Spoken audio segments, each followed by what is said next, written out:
et féliciter les autorités administratives, surtout le gouverneur et l'ensemble de son équipe, qui ont encore une fois démontré qu'ils sont toujours au service de l'administration en facilitant l'organisation de cette distribution de kits. Je tenais aussi à remercier le maire de la commune, M. Talasila, qui est mon ami, mon collègue maire aussi, pour toute la collaboration, qui lui aussi, n'eût été le décès, vraiment il serait là avec nous pour cette cérémonie de distribution. Féliciter le DG de l'ex-PTB, donc le DG des grands trains du Sénégal et l'ensemble des travailleurs de son entreprise. Parce que depuis qu'on a connu cette mue, je pense que le DG ne cesse, d'abord avant cette mue, et pendant et maintenant, je pense que le DG a beaucoup œuvré avec détermination pour rendre effective cette transformation institutionnelle de la boîte. Évidemment, aujourd'hui, nous sommes là et je me réjouis d'être là pour cette cérémonie de distribution de kits en cette période de Covid, où les recommandations vont surtout vers le confinement. Et qui dit confinement, dit distribution de kits, appui au ménage, comme l'a recommandé le président de la République, le chef de l'État, être à côté des populations, appuyer les populations. Je pense que c'est ce qu'on est en train de faire avec les grands trains du Sénégal aujourd'hui. Et c'est un acte de solidarité qui va aussi dans le sens de renforcer et de mobiliser, surtout de renforcer la mobilisation des acteurs qui étaient là, qui étaient restés de l'autre côté, qui des fois pensent qu'ils ont été oubliés par le processus, ils ont été oubliés par cette entreprise qu'ils ont vu naître, qu'ils ont pu développer dans le temps. Des acteurs qui ont eu 30 à 40 ans d'expérience et qui pensent qu'ils ont été oubliés. Cet acte, voilà un acte symbolique qui encore montre qu'ils sont là, ils sont importants, ils comptent encore et la collaboration va aussi continuer à être bien entretenue par le directeur général. Je voudrais enfin remercier, d'abord je devais commencer par là parce que c'est le plus important, le chef de l'État. D'abord pour son engagement, de nous avoir confié d'abord le chemin de fer, le maître El Hadj Omar Youm et moi. Mais ensuite, pour sa détermination à transformer ce secteur, à faire relever ce secteur. Parce qu'aujourd'hui, je pense que nous sommes témoins de beaucoup d'actes en venant du président de la République pour faire de ce chemin de fer un levier incontournable pour l'émergence. D'ailleurs, le train express régional est visible, il est là et bientôt nous allons le voir rouler. Mais à côté du terre et pour l'intérieur du Sénégal, pour la décongestion de nos ports, pour aussi la mobilité, pour renforcer aussi une mobilité confort, en mettant le confort, en mettant la sécurité, je pense que toutes les mesures sont en train d'être prises. La première, déjà, c'était effectivement cette validation de la politique ferroviaire, la stratégie de revitalisation des rails au Sénégal, qui a été validée par le chef de l'État. Ça témoigne d'un grand engagement, au-delà même du terre, qui avait recommandé aussi le changement institutionnel. Le changement institutionnel, voilà maintenant un début de mise en œuvre, que le petit train de banlieue passe à Grand Train du Sénégal, mais aussi DBF passe à CFS, chemin de fer du Sénégal. Je pense qu'aujourd'hui, nous sommes en train de dérouler cette politique ferroviaire qui commence par cette transformation institutionnel. Donc fini les problèmes de DPF et autres. Oui, les problèmes, il y en a certains qui sont dans le passif. Nous allons bien sûr le traiter. Mais ce qui est beaucoup plus important, c'est l'opérationnel. Le fait de pouvoir mobiliser des investissements, investir sur les rails, acheter des wagons et commencer à les activités ferroviaires. Et cela ne devrait pas se faire avec le cadre institutionnel qui était là. C'est la raison pour laquelle la première grande mesure que le chef de l'État a prise, c'est d'adopter le CFS, la société CFS SA, de nommer un directeur et de recommander évidemment cette transformation institutionnelle qui nous a amenés vers les grands trains du Sénégal. Au-delà même de l'aspect opérationnel, il faudra aussi mobiliser le financement. Au-delà de cet aspect opérationnel, il faudra également renforcer les ressources humaines et constituer un capital humain fort. Et ce capital humain, c'est où? Vous êtes là avec beaucoup d'expérience, vous êtes là avec beaucoup de compétences, mais qu'il faudra peut-être renforcer, réorienter, rebooster pour que le train puisse resiffler dans les règles de l'art, pour que le train puisse resiffler selon aussi le mode que nous voulons, et c'est le mode qui est défini dans la politique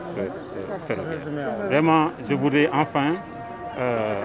comme je l'ai dit tout à l'heure, inviter tous les travailleurs à se remobiliser davantage au nom du ministre El Hadj Oumar Youm, mais aussi au nom de la plus haute autorité qui est le chef de l'État, qui travaille nuit et jour à relancer ce secteur. À son nom, je voudrais demander à tous les travailleurs du secteur à se remobiliser davantage pour accompagner ces entreprises qui ont été mises en place, pour enfin que tous les problèmes liés au développement et à l'éclosion même de cette nouvelle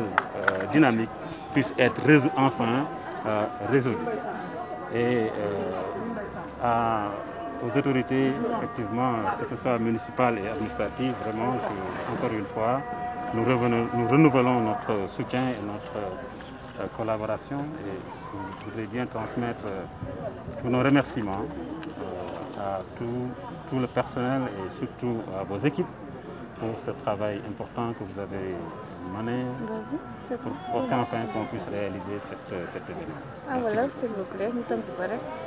ci waral teewaay bi. waaw ci tënk bi dañuy commencé bi ñu sant yàlla julli si yonent bi Serigne Pape Malick Sy bi nga xam ne tey yàlla jël na ko moom na ko tey ci suba dafa fekkoon sax lii ñu taxoon ko organiser ko ba pare moo tax ñu ne bi ñu yëgee tiis bi nañ ñëw rek de manière symbolique remettre kit bi benn kit ñaari kit après tasaaw kon ñu ngi koy jaale waa Thiès yëpp di ko jaale waa Tivaouane waaye di ko jaale waa Sénégal yëpp di wax ne tey jii lii buñ gisee ñu def ko tey yàlla gouverneur moo tax gouverneur ak équipe am kon gouverneur il faut ñu beral ko cant def naam day def liggéeyam naam lii moo ko fi teg waaye tamit nit bu defee il faut nga jaajëfal ko même boo nekkee kilifaam da nga koy jaajëfal ndax beneen yoon mu gën a sawar xam ne ni mu ko defee tegu na ci mucc na ayib. DG bi tamit ñu ngi koy félicité moom it parce que lii mu xalaat la boo xam ne tey jii ku ci bokk rek da ngay kontaan ñun bu yàlla defee ñu ñëw en tant que autorité représenté fii ministre Oumar Youm représenté fii chef de l'État dañ koy ndamoo di ci sant yàlla bu baax parce que moment bi dafa ñëw ci ndimbal bi daanaka sax mën nañu wax ne du ndimbal du sarax waaye yëg la waaye yëg bi dafa ñëw ànd ak jamono mooy dañu nekk ci période Covid ku wax Covid wax confinement toog ci kër te boo toogee ci kër da ngay soxla ay loo lekk da ngay soxla tamit ay jumtuwaay yoo xam ne dina la war a musal ci feebar loolu moo tax mu orienté yëg bi ci articuler ko ak action bi nga xam ne chef de l'État mu ngi koy def au niveau de tout le Sénégal di dimbale njaboot yi nga xam ne ñoo gën a feebar tey jii nag yëg tax ñu ne yëg parce que dafa dem ci travailleurs yi nga xam ne dañoo retraité am na ñoo xam ne sax dem nañ ba mënatuluñ seen bopp parce que liggéey bi dañ cay jël loraange ay temps wala ñu dem ba nga xam ne daal am nañ ci ay tolof-tolof yoo xam ne mënatuñ ci liggéey wala sax ñu génn àdduna ñoo ñëpp tey jël na leen ay en compte ñu génn àdduna woo na seen njaboot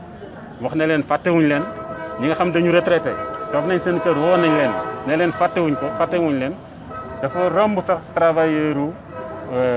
Grand Train du Sénégal dem ba laalaale retraités yi nga xam ne ñu ngi nekk ci waa DDF. loolu day montré ne chemin de fer yëpp benn la chemin de fer tey jii travail foo mënti nekk tey jii mun nga wax ne Grand Train du Sénégal yëg na la yëg bi nag warul yem fii te moom xam naa ne du ko yemale fii dina continuer di waxtaan ak travailleurs yi dina continuer di waxtaan ak retraités yi dina continuer aussi di waxtaan ak veuf yi ak personnes yi nga xam ne dañuy dund ak ay handicap pour xool seen jafe-jafe yi nga xam ne lié na ak chemin de fer nan lay fexe moom mu saafaraal ko ci biir Grand Train du Sénégal bon boog bu ngeen déggee Grand Train du Sénégal yéen travailleurs yi bu ngeen déggee Grand Train du Sénégal yéen retraités yi fexe leen ba bu leen am benn tiitaange xam ngeen ne DG bi ak équipe am gouvernement président de la République mi ngi toujours aux côtés même de ces travailleurs de ces retraités de ces personnes aussi qui vivent avec un handicap. bu leen ci am dara lu ngeen jafe-jafe yi léegi jeex na ci maanaam bërëb liggéeykaay boobu la. problème yi xam naa kenn mënul wax ne jeex na aussitôt waaye lépp loo xam ne mun nañ ko saafaraal ñu ngi koy saafaraal lépp loo xam ne saafaraalagul it jàpp leen ne dina saafara parce que ci waxtaan lañ koy teg comme loolu comme niñ ko waxee léegi ku la jox ndekki dig la añ war nga ko mën a gëm te loolu kon dañuy féliciter bu baax les grands trains du Sénégal di yëgal leen nag ne lépp li fi xew muy changement institutionnel du loo xam ne dafa tëb rek mu neex ko rek mu def ko non c'est parce que bi chef de l'État ñëwee recommander politique ferroviaire ak pour mu dérouler son plan Sénégal émergent ci biir chemin de fer dafa recommander la politique ferroviaire mu valider politique ferroviaire wax ne nañ def changement institutionnel boobu moo tax ngeen dégg société CFS chemin de fer du Sénégal changement institutionnel boobu moo tax tey jii ñu jógee ci PTB dem ci Grand Train du Sénégal te changement institutionnel boobu aussi mooy tax yeneen ak yeneen waaye dañu mënuloon ñàkk a commencer par lii pour mun a commencer lancer yenn activité kon boog lépp luy problème lépp luy jafe-jafe mu jëm ci travailleurs yi jox nañ instruction le DG de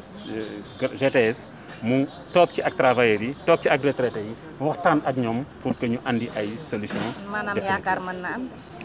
waaw yaakaar moom ku gis ni muy doxee di nga mun a yaakaar parce que chef de l'État ni mu bi ci njëlbeen ba léegi lépp lu mu wax mi ngi commencé na sax di feeñ ci terre bi waaye mi ngi gën a commencé di feeñati encore ci ni mu ko prolongé activité yi ci domaine chemin de fer bi nga xam ne terre ëmb ko kon boog ni muy doxee nii doy na yaakaar ñu ngi continuer di gën a dalal seen xel leen ñaan aussi travailleurs yi ngeen mobiliser wu dans votre entreprise ngeen mobiliser wu aussi autour de votre DG pour que seen chemin de fer bii nii surtout pour Grand Train du Sénégal ak CFS bi nga xam ne directeur bi tamit nommé nañ ko ngeen mobiliser wu autour d'eux pour au moins que lépp loo xam ne borom réew muy chef de l'État mbëbët na ko jëmale ko ci chemin de fer ñu mun ko mottali ci ay diir yu gàtt ci ay diir yu mucc ayib TER bi daw Grand Train du Sénégal dox CFS dox Sénégal jëm kanam. noonu la ko chef de l'État bëgg.